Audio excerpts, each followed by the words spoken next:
It's going into the winter time, the holiday time, and a lot of my friends are having get-togethers, and I realize that I'm starting to get a little bit older because they brought back the singles table in my life. Does anyone remember the singles table? Oh, I'm sorry, I meant the kids table. But here's the thing about the kids table. All the adults sit at the adult table, but then there's one designated adult that sits at the kids table. And all my friends are trying to make me feel better about being that designated adult. They're like, don't worry, Stacy. It's not just the kids table, it's the singles table. But that doesn't help me feel any better because the only people at this table, besides my friends' kids, who are literal babies and toddlers, is myself. And every single meal, every time we break out the singles table and I'm sitting with the kids or the other singles, there comes a time when the kids look at me and I look back at the kids, and then eventually they say to me, "Are you a grown-up?" And I say, "That's a good question, kids. Sometimes I myself don't even know." And they ask me clarifying questions. They're like, "Well, do you live in a house?" I'm like, "No, kids, don't live in a house." They're like, "Do you drive a car?" I'm like, "Nope, don't do that either." They're like, "Are you married?" And I'm like, "You're not my mom. I owe no explanation to any of you. And I'm doing fine, thank you very much."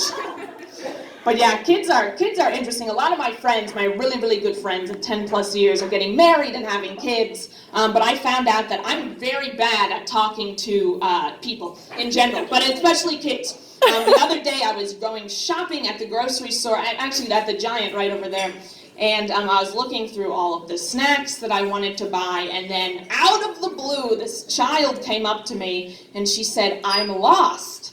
And I was like, "Oh my God, there has to be an adult here." And I realized I'm now the adult. I'm the adult. So I looked at the child and I said, "That's okay." That was the good part of the conversation, everyone, because it all goes downhill after that. I said, "That's okay. We all feel lost sometimes. I myself am a bit lost in my professional life." And everyone, she walked away. She was like, "I can find better help anywhere else." So I hope she did. Or maybe I hope she found her parent, whatever came first. But it's all right, everyone. I saw her the next week at the singles table, and I was able to avoid that. So it all worked out. A lot of my friends are really into this time of year. They just love it so much. And I'm in a group text with a bunch of friends from college. And one of my college buddies was like, "Hey, everyone, go online and get your tickets today. We are going to go to Candy Cane Lane." If you don't know, Hershey Park transforms Hershey Park this time of year into this winter wonderland called Candy Cane Lane, which is basically where Santa lives, allegedly, with his wife and the people who work for him and his animals. And basically, so all the regular rides you can ride at Hershey Park, they're like winter themed. And my friend's like, "Candy Cane Lane is going to be so great. We all can go on all these rides. We're going to get a thrill." And then she sent a ticket link, and I saw that the tickets were $45. And I was like, you know what? One of the benefits of having anxiety that no one talks about is you don't have to pay money to experience a thrill. You get a thrill every single day just by being alive. Like, my friends are all buying these Candy Cane Lane tickets for $45.